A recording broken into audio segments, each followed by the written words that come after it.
Bro ಎಜುಕೇಟೆಡ್ಗಳು ಯಾರು ನನ್ನ ಹತ್ರ ಮಾತಾಡಲ್ಲ. ಆದ್ರೂ ನಿಮ್ಗೊಂದ್ ಮಾತು ಹೇಳ್ಬೇಕು. 1944ರಲ್ಲಿ ಸುಭಾಷ್ ಚಂದ್ರ ಬೋಸ್ ಒಂದ್ ಮಾತು ಹೇಳಿದ್ರು, ರಕ್ತ ಕುದಿತಾ ಇರೋ 100 ಯುವಕರನ್ನ ಕೊಡ್ರಿ, ಈ ಫ್ರೀಡಮ್ ತಂದು ಕೊಡ್ತೀನಿ ಅಂತ. ಇವಾಗ್ಲೂ ನಮ್ಗೆ ಎಲ್ರಿ ಫ್ರೀಡಮ್ ಇದೆ? ಫ್ರೀಡಮ್ ಇಲ್ಲ ರೀ.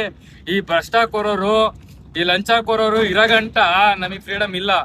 ನಾನ್ ಮಾತಾಡ್ತಾ ಇರೋದೇ ಅದು. ಬಸ್ಸು, ರೈಲ್ವೆ, ಮೆಟ್ರೋ, ಇವ್ರು ಕೊಡ್ತಾರೋ 5 ಗ್ಯಾರಂಟಿಗಳು ಯಾವುದ್ರಲ್ಲೂ ಪರ್ಫೆಕ್ಟ್ ಇಲ್ವೇ ಇಲ್ಲ. ಎಲ್ಲಾದ್ರಲ್ಲೂ ಲೂಟಿ ಮಾಡ್ತಾವ್ರೆ, ಅದೆಲ್ಲರೂ ಗೊತ್ತಿರೋ ವಿಚಾರನೇ. ಇದ್ರ ಬಗ್ಗೆ ಸಿಎಂಗಳಲ್ಲಿ ಪೊಲೀಸರು ಕೂತ್ ಮಾತಾಡಿ ಎಷ್ಟೊಂದು ವಿಡಿಯೋಗಳು ವೈರಲ್ ಆಗವೆ. KRS ಪಕ್ಷದವರೇ ಸಾಕು ಹಿಡ್ಕೊಟ್ಟವ್ರೆ ಎಷ್ಟೋ ಜನರನ್ನ. ಇದ್ರ ಬಗ್ಗೆ ಯಾಕೆ ಯಾರು ಮಾತಾಡ್ತಾ ಇಲ್ಲ ನಾನ್ ಕೇಳ್ತಾ ಇರೋದು. ಈ ಸಲ ಮಾತ್ರ ಎಲೆಕ್ಷನ್ ಸ್ಟ್ರಿಕ್ಟ್ ಆಗಿ ನಡೀಲೇಬೇಕು.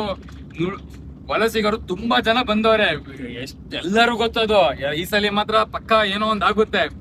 ನಾನ್ ಹೇಳಕೊಂಡಿರೋದು, ನಾವು ಕುಡಿತಾ ಇರೋ ಗಾಳಿ, ನೀರು, ಊಟ ಎಲ್ಲದ್ರಲ್ಲೂ ಕಲುಷಿತ ಆಗ್ಬಿಟ್ಟಿದೆ ಆಲ್ರೆಡಿ.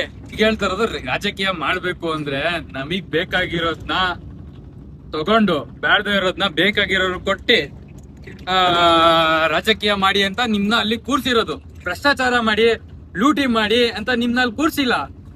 ನಾನು ಎಲ್ಲಿವರೆಗೂ ಭ್ರಷ್ಟಾಚಾರ ನಿಲ್ಲಲು ಅಲ್ಲಿ ಗಂಟ ಬಿಡಲ್ಲ ನಾನು. ಒಂದು ರೇ, ನೀವು ಯಾವ್ದಾರು ಒಂದು ಪ್ರಾಜೆಕ್ಟ್ ಮಾಡ್ತಾ ಇದೀರಾ, ಹಾಕ್ರಿ. ಒಂದ್ 5,000 10,000 ಖರ್ಚು ಮಾಡಿ ಒಂದ್ ನೋಟಿಸ್ ಬೋರ್ಡ್ ಹಾಕಕ್ ಏನ್ರಪ್ಪ ಕಷ್ಟ?